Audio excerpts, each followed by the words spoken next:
covering all things Open Division and Contenders, the path to pro for Overwatch League. And here are your hosts, Thornrayne and Kyle Wynn.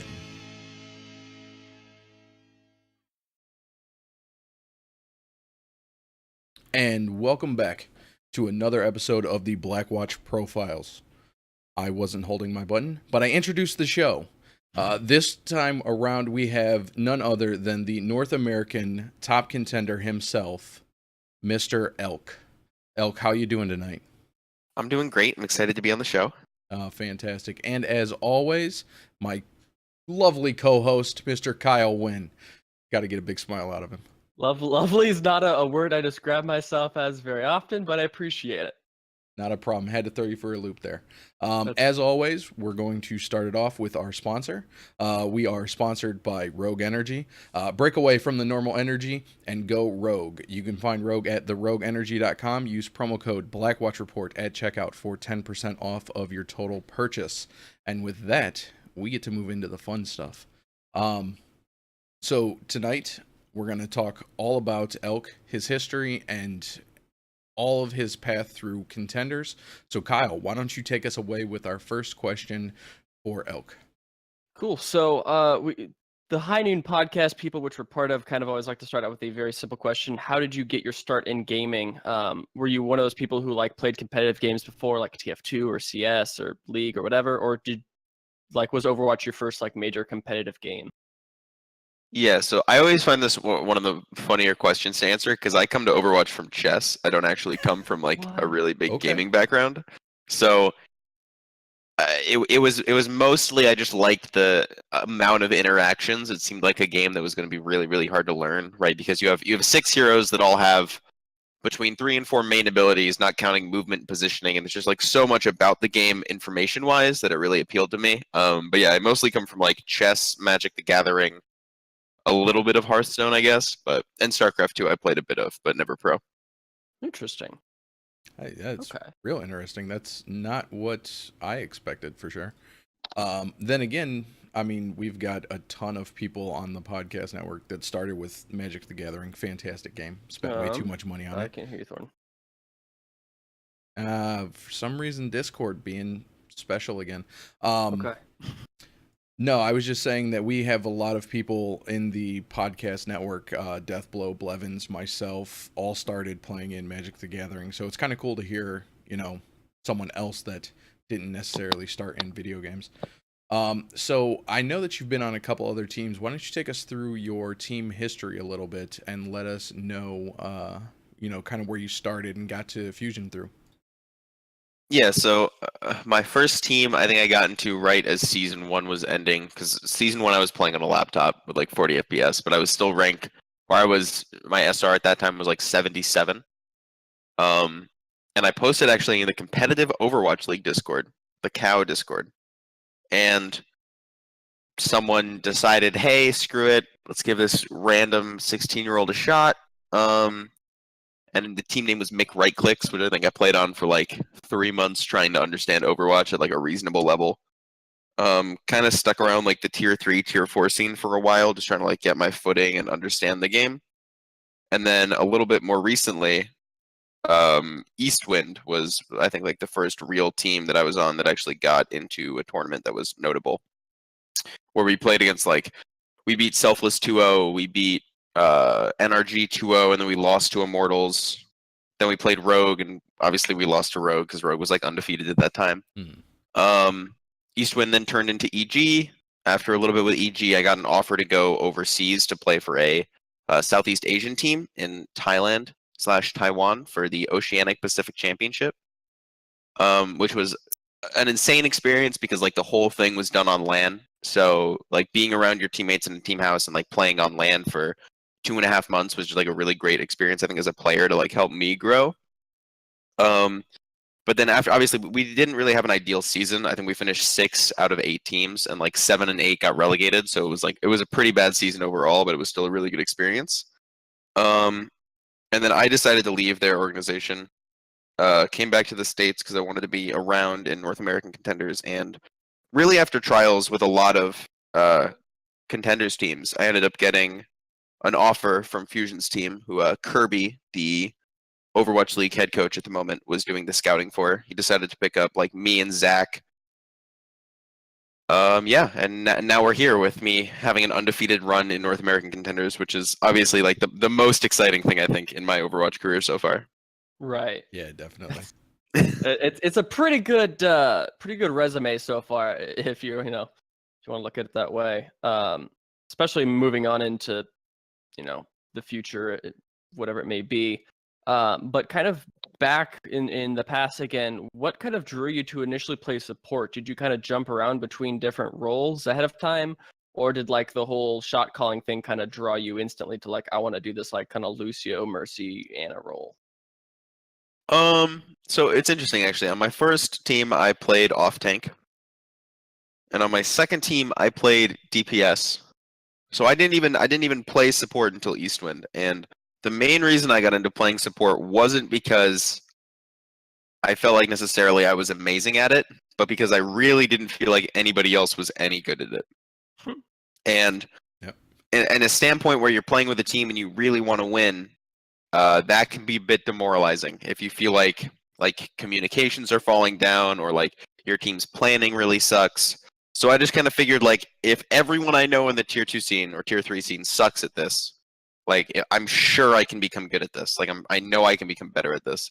So I kind of just like fully put myself in that position of like being the team leader for whatever team I was on and really trying to like help everybody with the strategy, help everybody with the in-game calling, the ult tracking, all that kind of stuff. And that kind of just in the tier 3 scene was the main support role, so that's kind of the role I went to.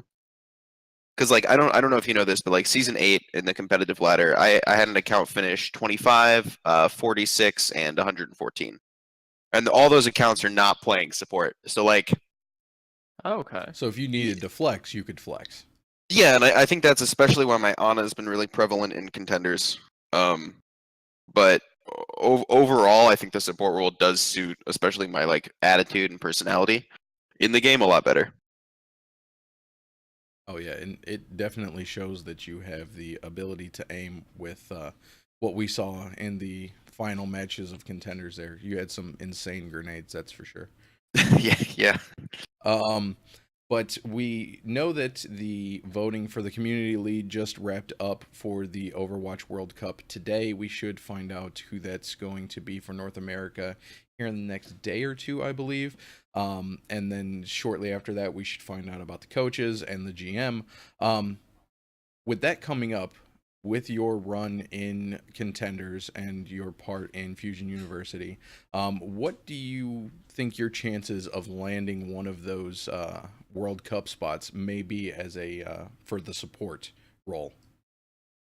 Well, if you look at it from like an outside perspective, right? I think it really depends on the coach and what they want in their team. I think if you have a coach who's looking for like the number 1 team to beat the South Korean ideal roster, my competition would be Moth from SF Shock, would be Boink from Outlaws. I don't really think I have like in contenders. There's like Pooks who's kind of close, Adam who's kind of close. But if you have, for instance, like Kai made a tweet that I thought was interesting, and obviously he's one of the top 3 candidates along with Arrow and Deepay. And Kai's tweet was that he wanted to look more into contenders talent than he did Overwatch League talent when coming to the World Cup, which obviously I very much would like because I think that would give me a better shot. But I mostly just want a trial.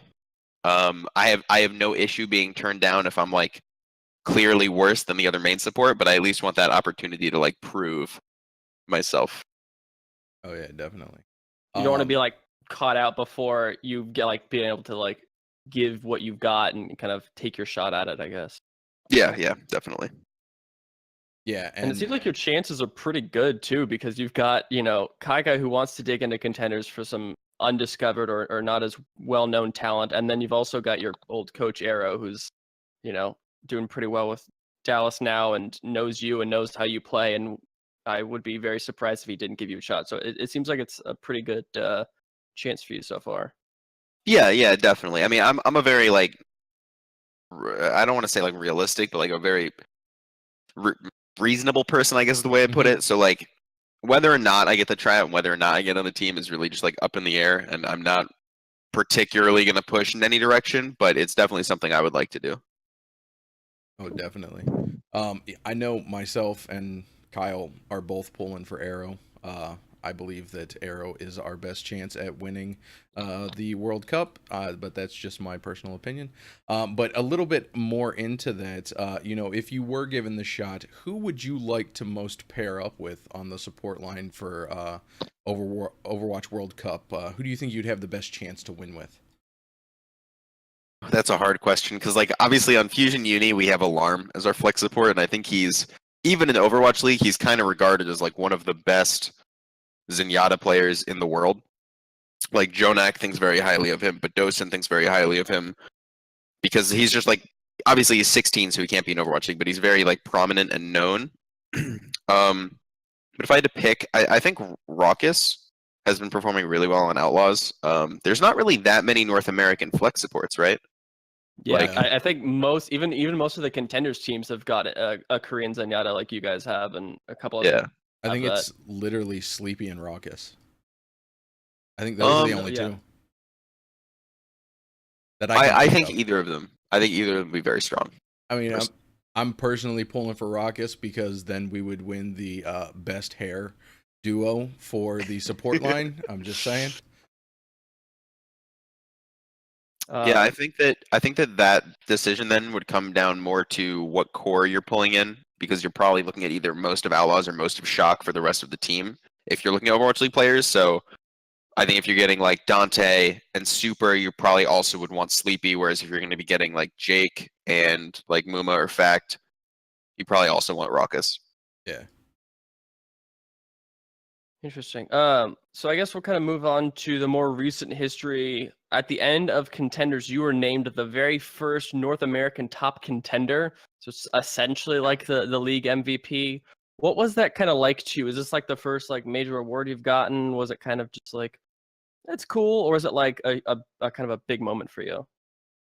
I think when that was happening, obviously there was still like the adrenaline and the emotions from just winning the finals, and like that last map was also just so unreasonably close that mostly what I was thinking was, thank God we won that Oasis map, because I don't think we should have won it by any means. But I mean, it's always exciting, right? Like I think support players and tank players sometimes let me rephrase, main support and tank players can sometimes get overlooked by just their roles generally being more supportive than engaging, and I very much liked it. I thought it was an exciting experience.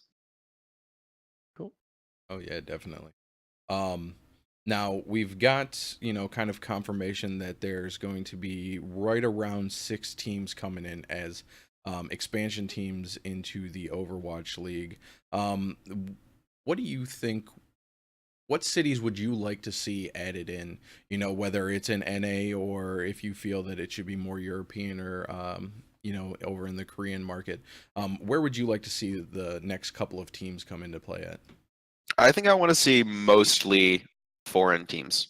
I think that especially to help grow fan bases, that's going to be important for Overwatch League's future. And right now you have a lot of North American teams, right? And I think that's why you see North American contenders, with so much support, because you have all the academy teams, whereas other regions like the European region only has one academy team. The Southeast Asian, South African, Australia, and Korea and China really have no academy teams. So I think that getting more teams overseas would really help that path to pro structure. So that's kind of what I'm looking for in the expansion teams. And then obviously there's a pretty good chance if you wanted to, you could get onto some of the expansion teams if if that's what the team is looking for. But what about for the more current teams? Is there like a particular team that like if every single one of the 12 teams right now were like, we want you on our team, which one would you pick essentially? Well, that's a tough one, because in my head, like obviously you exclude teams that don't speak the same language as you. So I don't speak any Korean, so like NYXL, London, and Seoul would probably be immediately out of there. But I think Fusion, so far my experience with them has just been like so great, like as an org and just like the support they provided our uni team. And their Overwatch League team is also amazing, so it's kind of hard to like fault anything they've done. Yeah. So I think probably Fusion. Okay. Yeah. They definitely seem like they're one of the teams that has got like they kind of started with a weirdish reputation just because the whole visa issues, but after that they've been just like one of the most like responsible organizations in terms of like taking care of players, dishing out punishments when it's necessary, but not doing too much. Coaching staff seems really united, and everything just seems really well managed. Yeah, and especially the fact like we lose our head coach obviously like something like 2 days before we fly out to Poland or something crazy like that. And like Kirby took time out of his busy schedule to come to Poland with us just to make sure that like we still had that support and could still like function well together. And like that I think was really important to me and all the other uni guys, seeing like that level of commitment. That's just like essentially from the org. I did not know that, but that is super duper awesome of him to be able to do that. Yeah, Oh, yeah. definitely. So now we're going to move down into a little bit more of the team focus section. Speaking of Poland, the teams had a few events where everybody's been together. The finals, you guys went up for the hometown hero. I believe you have done a couple other events in Philly. When everyone's been together and not like kind of playing, how have those events helped you as a team, become a better team? Yeah, so there's it's definitely way better. Just like across the board, it's way better to be in person than to be talking online. From everything from like just talking to each other to try to like solve problems in games when you're scrimming. I think Hometown Heroes I think helped us less so than the like short run up to the semifinals and finals in Poland, just because it was a lot more relaxed and a lot more like meet the Philly fans, kind of like get a feel for how everybody is. But especially our Poland trip was like wake up, go to the venue, scrim, talk about what didn't go well, talk about what did go well, like literally stand in a big clump and point at the screen and talk about all of our different ideas. And I think our semifinals and finals matches were some of like the cleanest sets we have played as a team, which I was really happy about, especially because all of our regular season matches were like nail biters, super close, last round on Koth, 99%, we pull it out. And it was nice to just have like that like reassurance that we are a really strong team and we don't necessarily need to make all those games as close as we did. Yeah, you're definitely one of the few teams who really did not suffer too much from the LAN environment. It really like actually benefited you guys a ton. It seemed like Who Are You kind of just like fell into place of where we all knew that he would be and should be. Whereas like a lot of the other teams had players who just didn't seem as comfortable. Maybe the LAN client was, really a big drastic change for them. But like it seemed like you guys definitely benefited more than any other team from this, from this change. Yeah, I mean, so I have LAN experience from OPC, which was like 2.5 months, which was a lot of LAN experience, and then also the Overwatch Heroes Rumble, which was like a little bit of a meme tournament that I went to with like Mangachu from XL2, Goliath from XL2, iShiny from Envision, Keller from Optic Academy, and then Zachary, my teammate. So like Zach and I both already had a feel of like how we play together on stage and that kind of stuff. Alarm obviously is experience from Apex, playing since season 1 in Apex when I guess he must have been like 12 or not 12, sorry. I guess he must have been like 13, 14, which is insane. Same with Who Are You? So it was really only like Crackalack and Beast Halo, and I think like as a team we functioned really well in that LAN environment and we're really supportive of each other. Cool. Sorry, on the topic of Poland and stuff, you mentioned that you did quite a lot of scrimming and stuff like that. Did you have a chance to kind of do anything extra, like do some like team bonding, whether it's like an escape room or just like go out to dinner a bunch or like kind of hang out and relax a little bit? Or was it like after the win, it was like straight back home? Well, so I flew in late. Everybody else got to go out in the city, but my flight didn't get in until the night before the venue opened. So everybody was there for 2.5 days before I was. And then when I landed, it was like 11 p.m., got to the hotel, pretty much immediately went to sleep. The next day, like we all woke up, went to the venue, and then we realized that like there wasn't really time to do anything else. Because, for instance, after our finals match, I flew out at 6 a.m. the next day. Crackalacken flew out at 3 a.m. the next day. So like it was kind of, it felt like a little bit like pressed for time. But yeah, no, we didn't really get to do anything. Everybody else did. They went out to the city for Pagion, our Korean coach's birthday, but I pretty much got there, played, and then immediately flew out. Oh man, that's a shame. I saw some pictures from around the area, and man, it looked like a very interesting place to be in. But kind of moving along, how would you describe, the team culture within the Fusion University? Like, I don't know a better way to ask it. Just, how do you feel about everybody else in the team and the culture surrounding you guys?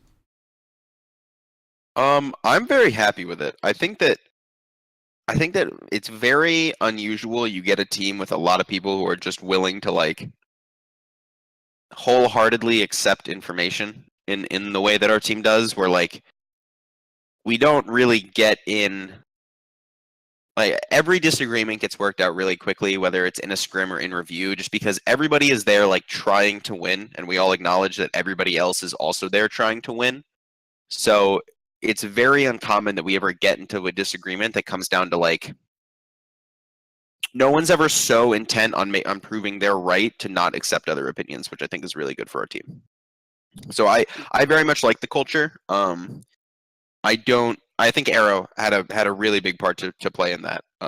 Actually, when he was bringing us all together, because almost none of us had played together before. Like Zach and I had played together a little bit. Zach and Beast Halo had played together a little bit, but like I think Arrow did a really good job kind of syncing our team together and finding like our style as a team.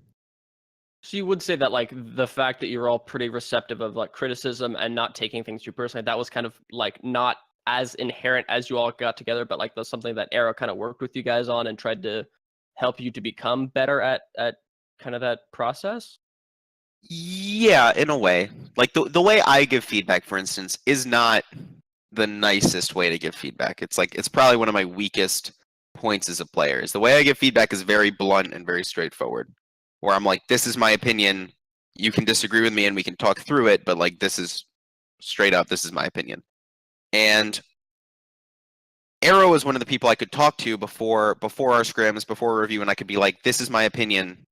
How do you think other people are going to be receptive to that? How can I phrase this in a way that will be more constructive rather than like necessarily blunt or like rude? And he would really help me with that process, which I think has helped me as a player. I can't really speak to what he did on one-on-ones with other players, but for me, that was definitely a big help. Okay. So looking at kind of the entirety of this latest season of Contenders, who would you say is like your hardest rival or your biggest rival? So I think I want to say Envision was leading into the event just because we had played them so many times before, and due to some, I think, personal disagreements, we weren't really on very good terms with them as a team. But any team that forced us to play on East Coast in Contenders when we had two people in Korea, obviously we were not very happy with. And that was like specifically, I think, by week and Envision were the only two, and Mayhem. But so after Contenders, though, I think it'll be interesting to see if any teams decide to like pick up new players and rebuild. I know that Fisher was playing with Envision in the beat, so like roster changes can also really affect that.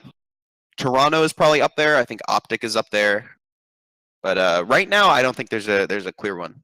Yeah, especially because we had touted Envision to be like pretty close. Like they were in our top 4 rankings almost all the time. But then lately, like with the results, they look like a completely different team.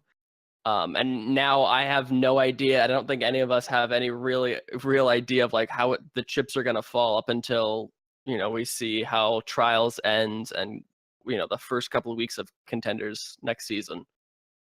Because it seems like things change very quickly here. With like one patch can change everything. One roster addition can change everything. Yeah, I definitely agree. I mean, like part of our strategy against them was just like trying to make the people we knew, I'm not going to give specifics, but the people we knew on their team who were susceptible to tilting and susceptible to like shutting down under pressure, to like go out of our way in fights to make sure we could make those things happen in the early maps, to make the later maps easier on ourselves. And like I don't know if other teams were trying to do that to us, but I don't think they succeeded if they were. But I think that that's like a really big issue with their team that we found was like they did have some players who had a tendency to tilt their other teammates. They did have some players who tended to shut down in certain maps, stuff like that. That's some interesting analysis there. Now, leading up to the LAN playoff, did the team do anything different with their scrim schedule? You know, VOD reviews, anything like that? Did you guys like cram like it was a major test? Did you go hard? Like, what, if anything, did you change? You know, leading up to the LAN to get ready. Yeah, so leading up to it, because like our Korean players had to fly out 2.5 days before I did, we really had to take like 4 days off going into like our prep at the LAN center. But I think our first day we scrimmed something crazy, like we scrimmed 8.5 hours and reviewed for 2 hours. So like it was even like we weren't aware of it like during the time because we were all like so excited to play and so excited to like get ready and start prepping. But we definitely stepped up our schedule by like 2 to 3 times what we were doing in the normal season for those playoff games. So it got pretty intense there. Yeah, definitely. But you kind of like lost yourself in the time. You like looked up at the clock. You're like, oh my god, it's now like 9:30 or whatever. Yeah, I mean, I'll be totally honest. The practice rooms were so unreasonably small that like it was hard to even keep track of time. But it was definitely the kind of thing where like we just wanted to keep playing because we wanted to be fixing the issues we were having, if any. So like we didn't want to be taking breaks. That's definitely fair. And yeah, that's your next one there, Kyle. Is it? Oh yeah, you're right. I don't know how to read, I guess. So what you kind of touched on a little bit. What was your kind of your and the team's response to Arrow getting signed for Dallas Fuel like the 2 days before you had to go to Poland? Yeah, so we knew about it a little bit in advance.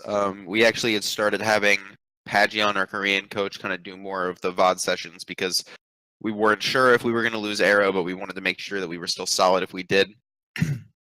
But it was definitely not great. I think Arrow is a very talented coach, and like you can kind of already see with what he's been doing with Dallas Fuel, like they've literally turned their team around, which is impressive on his end and on their end as players to bounce back. But it was not ideal. I think Arrow's the best coach I've ever had personally. I haven't had that many good coaches, but he's definitely up there. And I wish we could have kept him, but I also want everybody on Uni, the coaching staff, to the players, to like be able to go into Overwatch League. And when you get that kind of offer, I think you'd be silly not to take it. Mm-hmm. Oh yeah, definitely.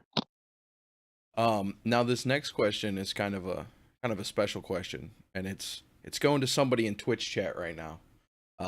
Have you got to scrim very much with the hometown hero, Mr. Rowan? I'm pretty sure we have played him in only about one block, and that's not necessarily to speak to his individual skill. I think Zerg is kind of in the same spot right now where he doesn't play that many blocks with us, just because like obviously we went 8-0 in contenders, right? Mhm. So it's hard in that spot to decide to change anything. If that makes sense.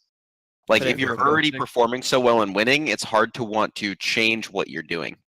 And I think that it's a little unfortunate because I personally have defended them to people where people are like, you have these players on your roster you're never playing, and I'm like, yeah, but they're competing with like Zerg is competing with Zack and Who Are You, and like Round is competing with Kraken. Like they're competing with insanely talented players. It's not like they are just not playing because of their own skill. Oh yeah, definitely. And I think if we had more time before contenders, we probably would play them more. But because every like right now we're not scrimming. We still have off until the 1st. And I think that if we had more time, we would love to integrate them more and play more maps with them, but it's just not an easy thing to do when you're so pressed for time. Oh yeah, and that's understandable. You know, considering it's a competition. You got to run with what you know, and like you guys already have the synergy, so that's very understandable. And then our last of the main team questions. Did you prepare seriously for the Atlantic show match, or was it kind of just like a last minute thing? Like, oh, we're gonna play these people as well. Like, was it something that you like actively scrimmed for, or even No, like so had strats for? going into it, obviously as like an IGL perspective, I didn't want to prep at all for it because first of all, it fully depended on whether or not we could beat Toronto. And the downtime between us beating Toronto and playing them was only 15 minutes. So it was really a situation where like we were just going to do the same things we had prepped against Toronto regardless of success. And I do think we could have performed better if we had prepped more for it, but I don't think we should have prepped for it. And we didn't. We did not prep for it. I think That's that's fair. fair because you definitely had to do a lot of changes because Toronto completely changed their play style. Like they did a lot different things from main season to semifinals and finals. So it definitely seemed like you had to do quite a lot of forework. It would be better to have, made sure you beat Toronto than to be like, oh well, what if we, if we beat Toronto, then we have to worry about this show match that doesn't really matter at all. And if you spent, 20 minutes on that, it's 20 minutes you're not spending on possibly, making sure that you get the championship over Toronto. Yeah, definitely. And it's also a little unfortunate that like they're obviously the British Hurricane are a very, very strong team. Like they were one of our main scrim partners. They were probably the best team we scrimmed while we were in Poland. But it's also just unfortunate that like the way the sequences of matches worked is like their match was first and ours was second. So they were like winding down from their win, watching us play, and we were like still very adrenaline rushing, kind of like coming off our match, obviously. So I think the setup for it wasn't great, but like it was still fun, and I enjoyed it. I know they enjoyed it. So I'm definitely not like mad about it or anything. Oh no, and there was definitely like at the desk some fun banter going on between, ZP and Leg Day. So it was fun to watch, definitely. But that's going to wrap it up for the team questions. We're going to move down into our community questions. We asked on Discord and on Twitter for some questions from our listeners. So I'm going to take the first one here. This is coming in from Nano Boost. He sent in 3 quick questions. How was your time playing with Mega Thunder? Were there any communication issues? And are you still in contact with any of the players? It was very exciting playing with them. I think it helped me grow, especially in how I had to be direct with communication. Rather than like having long fancy plans, just having like simple, easy to execute, consistent plans, especially with people who didn't speak English, definitely helped me as an IGL to grow. I am not currently in contact with any of them, but like Apudo sometimes likes my tweets. I like Apudo's tweets. That's contact. Yeah, Graceful and I occasionally talk, but not very much. Okay. Cool. So then moving on, community member Raycor has a question, kind of relating back to the show match, quad tank versus dive. What considerations have to be made when facing quad tank as a dive team, and what are the keys to victory against a quad tank team? Okay, so normal dive and quad tank, you have a couple lose conditions, and I'm assuming you're either playing Mercy Zen or Lucio Zen. Their win condition is hitting a hook or being able to use their speed boost to get onto your backline. Very rarely can they focus down your tanks in an efficient manner as long as your tanks don't get hooked and have their shift abilities up. So the way a lot of fights broke down is we were playing against like we were playing against Toronto. So our tanks were still scouting in the same manner. We were still had our backline in the same positions, and that was not good against quad tank. Once we hit Lunar Colony, I think that it showed why Ana Zen can dismantle quad tank very easily. Because their win condition of speeding into our backline wasn't realistic because our backline had a spawn door or high ground. And their other win condition of focusing our tanks is a lot harder when we have Ana. We're also able to control like the tempo of fights a lot better when we're playing Ana Zen because we have more healing, we have the anti-nades, so we have like cooldowns we can cycle and play around. But I think it's really important if you're playing against quad tank on Koth specifically, you take the fight slow, you make sure you're not getting picked, because the longer the fight goes, the better it is for you. Like Transcendence can win that fight, Moira ult can maybe help them a little bit. Pulse Bomb, if it sticks the right target, or really any target, can open up that fight really easily. Primal can open up that fight really easily. EMP or Blade can open up that fight. So like, it's important for the dive team just to realize they can give up the point, they can give up 20-30%. It's just important that like you win those fights, because the way Quad Tank wins maps is you lose the first fight, you lose the second fight, you're overcommitting, you're letting them snowball, and then it can really get out of hand. I guess a kind of a quick question on the end of that. So we've seen that you've played Ana more than most other main support players. Like, is it purely just something that like, you know, that Ana works really, really well on Horizon Lunar Colony on both attack and defense? What makes you play her more than most other players in the same region, in the same position? So this is an interesting question, because I actually have gotten asked a fair amount, like, why do you guys play Ana on Lunar Colony attack? Why do you guys play Ana on Lunar Colony defense? We play Ana in other weird spots that just weren't in the map pool. Dorado second point defense, we play Ana. And I think it really comes down to like, it's one, it's a little bit stylistic for our team. And two, if your Ana is good, I think there's a lot of ways you can leverage it. If I'm playing Ana, for instance, in the Contenders Finals, if I'm playing Ana and I have an under 90% accuracy scoped and unscoped, I'm not really doing my job. At that point, I might as well be on Mercy. But if I can maintain like a 90% plus scoped and unscoped accuracy, and I can IGL, and I can hit the sleep darts on the Tracer, and I can hit the anti-nades, like my impact in the game is just so big. So as long as your support line and tank line like coordinate confidently, and you have your Tracer mirror their Tracer, your team understands where to play, and your Ana can execute, I think it is really, really strong. But I don't think a lot of teams have, one, the versatility, or two, even tried it going in. Like the reason we fell onto that comp for Lunar Colony attack, for instance, is if you watch a lot of Overwatch League games, against those Orisa Hog comps, you cannot dive. If you dive them, they just shred you because they have a damage boost, they have a Widow. It's very hard to dive into them. Normally, you have to like get a position and force them to go point.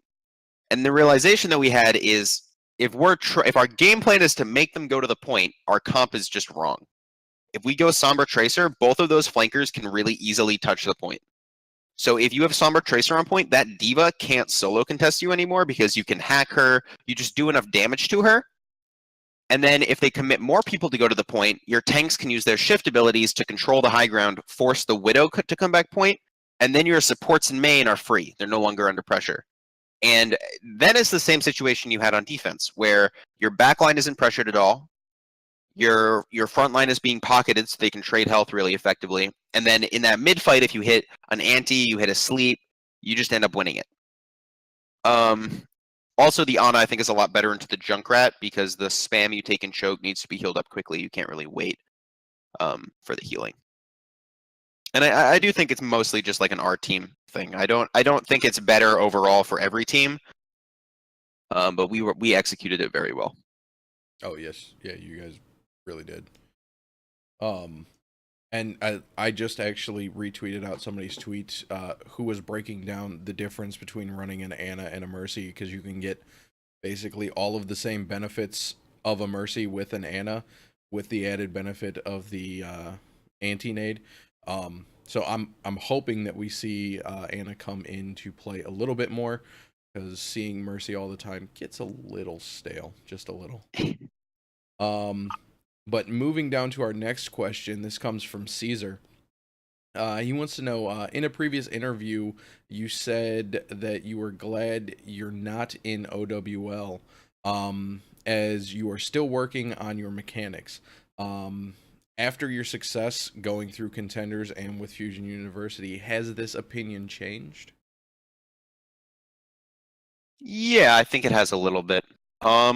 Something that I think is really important is like confidence as an in-game leader, and it can be really weird, I think, to make the transition between tiers in Overwatch because they are so subjective.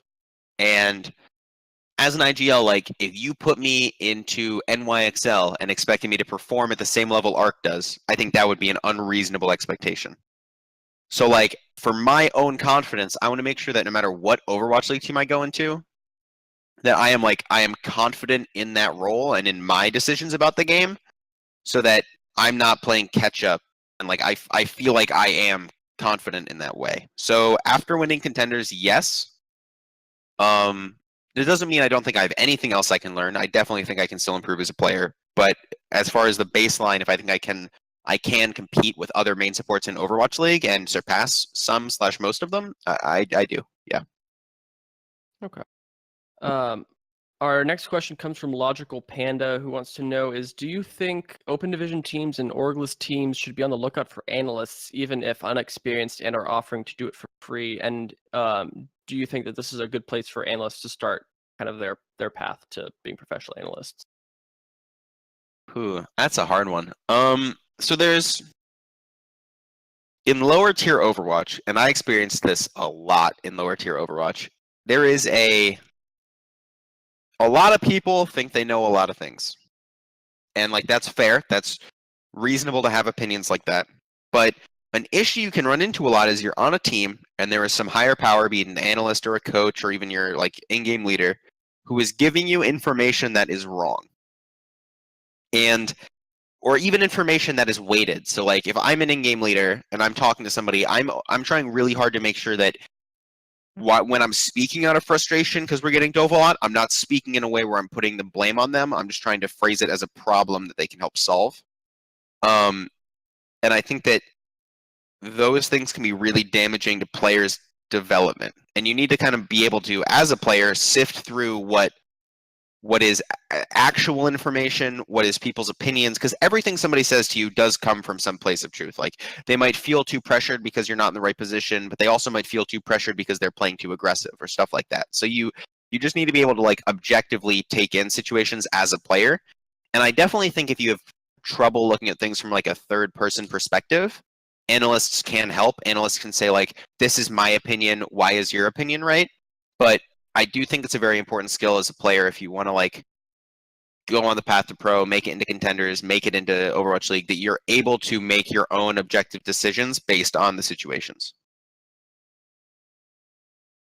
So yes, I do think it is good for analysts to start an open division, and I do think it is good for teams to want analysts, but I think it is bad when teams start conceding opinions to analysts and coaches rather than having like actual discussions based on facts. So it's got to be more of a give and take than a just whatever your analyst says do, basically. Yeah, so I think a good example of this actually is I wanted to play Ana on Lunar Colony Attack. And who plays Ana? No one plays Ana on Lunar Colony Attack. No one plays Ana Zen on that map ever on Attack. So the conversation we had isn't me and like the scrim block picking Ana and then going like, Ana's good here, we should play it. It's me like thinking about it, going to our coach and talking about it, going like into a custom game and thinking about the angles and the execution for the comp, talking to my team and seeing how they feel about it. Then at that point we go into a scrim block, and at that point it's also important that they aren't necessarily negative on the comp because of someone else's failure. So like when we go into that scrim block, win or lose, objectively all that matters is, was the Ana Zen better than Zen plus another support? So when we go into the VOD, we all look at it, we talk about our opinions and why we liked it or didn't like it.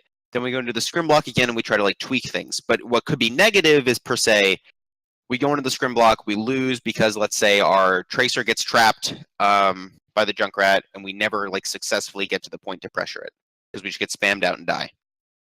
And then somebody goes like, I don't like this comp, I don't want to run this comp anymore. That I think is the kind of team environment that can be negative to like experimenting and actually performing in tournaments, because it becomes harder to identify what the actual problem is, and it becomes more of like a, I don't want to say blame game, but you start not being able to identify the reasons you're losing. Yeah. This is definitely understandable. Now, that's going to take us down to our final question here. A shorter name, sent in these two questions. How does bringing in Korean players and coaches change the team atmosphere? And what is it like dealing with a language barrier inside of the matches? That's a good one. Okay, so I've been dealing with the language barrier inside of my matches since a while, like 9 months. And that's been on different teams, trialing with different teams, usually a language barrier between some Asian language and English. And in the game, it's just important that everybody is able to like trust each other's calls, and that especially as an in-game leader, you're able to make calls simple. So you don't want to say things like we're gonna pressure Rhine shield. When we break shield, we're gonna look for shatter. If we miss shatter, we're gonna like grab and damage boost Hanzo. But if they trance preemptively, we're gonna like back up and then look to counter with grab Hanzo Volt. Like those kind of calls just get lost in translation every single time. So you have to be much more like fluent with your game plan and make sure everybody is on the same page, even if your plan isn't like correct or ideal. Just making sure like you guys are on the same page and can execute well in game. So like for me, an alarm, if one of us asks the other one to do something, even if one of us doesn't think it's right, we just do it.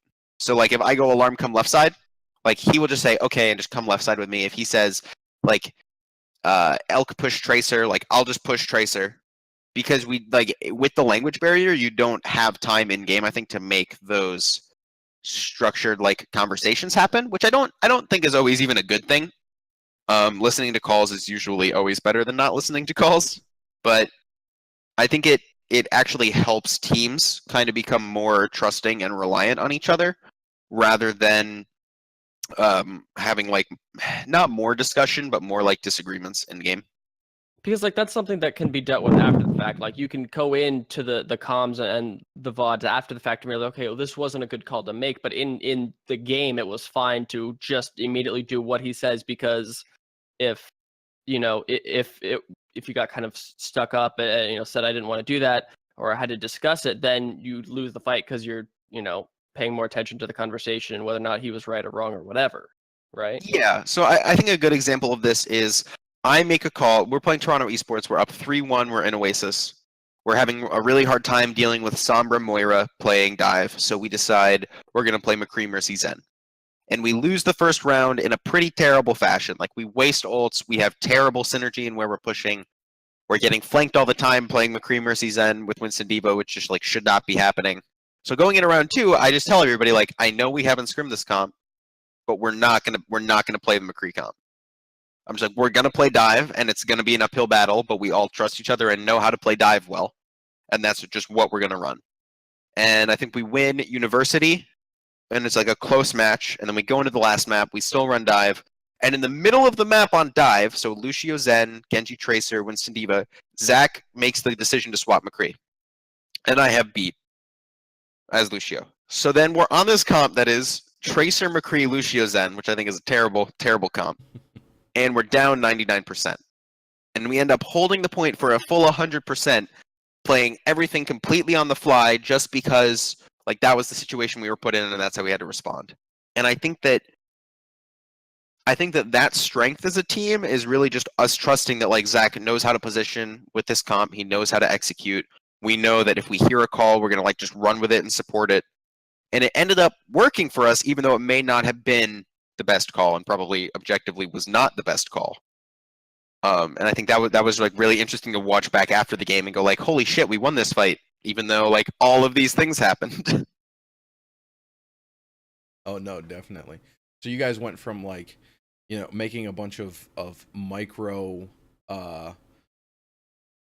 moves to just no, we make one definitive move here, and then when we get to the next definitive move, we'll make it at that point instead of making a bunch of small steps in between.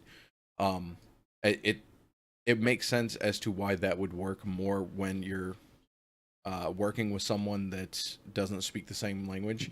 You have to, both parties have to learn less of the other person's language to convey their needs in the moment. So it makes sense, and it's definitely interesting to hear you explain it out that way. Yeah, and then also out of game though, we have Wallace, who's a full-time translator for us, who's super helpful. And we also have Pagion. So going into that, other than Kirby, our other coach was a Korean coach. So we definitely had to adjust in that sense, where we were used to like Arrow leading stuff, and obviously there's a pretty big difference between having your head coach speak Korean versus speaking English, just in the sense of how quickly you can like have a conversation with them about something, where you can be like, what about this idea? Okay, well, I like it for these reasons, you like it for those reasons. What about if we do this thing? What if we try like this on this map? Whereas going through a translator can sometimes take longer, but I think that also helped us a lot in like the preseason, or not in the preseason, but during the group stage, where we were able to like have those slow sessions, especially getting Who Are You an Alarm like integrated with the team, figuring out like how they wanted to play, what their style was versus what our style was, cultural differences we may have had in how we approach the game and stuff like that. Oh, fantastic. Well, that is going to wrap it up for all of our questions tonight. Why don't you let all of the listeners know where they can find you and the team online? Yeah, sure. So you can find me on Twitter at Elk. I have that sick hashtag, or at, I guess, at Elk is awesome. You can find me on Fusion. Actually helped me get it because the Elk account wasn't active, which is awesome. On Twitch, I am ElkGG, so that's twitch.tv/ElkGG. You can follow Fusion Uni on Twitter, just at Fusion Uni, and then you can follow our Owl team, Philadelphia Fusion, at Philadelphia Fusion, or Awesome. PHL_Fusion. And now, it's because of this, if you don't mind me asking, one final question before we wrap up the show. Where did the name Elk come from? So my original screen name before, even on EG, I think actually, I went by Elkia, which was ELKIEA, which was just something random I had pulled out of thin air. It didn't actually mean anything. And I had gotten the nickname IKEA, and that annoyed me. So when going into OPC, I was like, what should I change my name to? And they were like, you could just cut 3 letters off and just call yourself Elk, and that'd be super easy. And I was like, wow, yeah, that would be super easy. Let's do that. And that's just turned into my name now, which is pretty convenient. But it was Elkia was not a great name if you're getting nicknamed after a chain. It also makes me think of saying like the car brand in Spanish. The Elkia.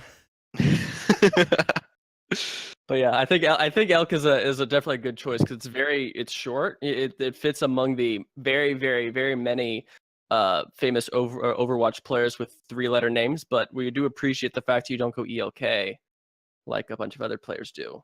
Yeah. Well, yeah, I think that's silly. Smooth.